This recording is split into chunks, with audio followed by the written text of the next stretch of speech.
या अल्लाह मेरे खानदान की हिफाजत फरमा, जिन्हें मैं चाहती हूँ उनकी हिफाजत फरमा।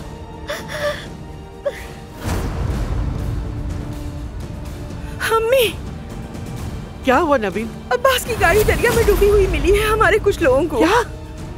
आप अपने बेटे की वजह से बहुत ज्यादा दुख सहेंगी। मिस्टर अदनान की माँ आपकी वजह से मरी थी अजमत साहिबा। आपने और अब्बास ने मिलकर कत्ल किया।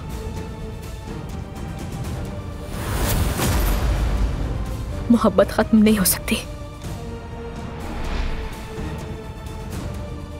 तुम कभी नहीं मरे।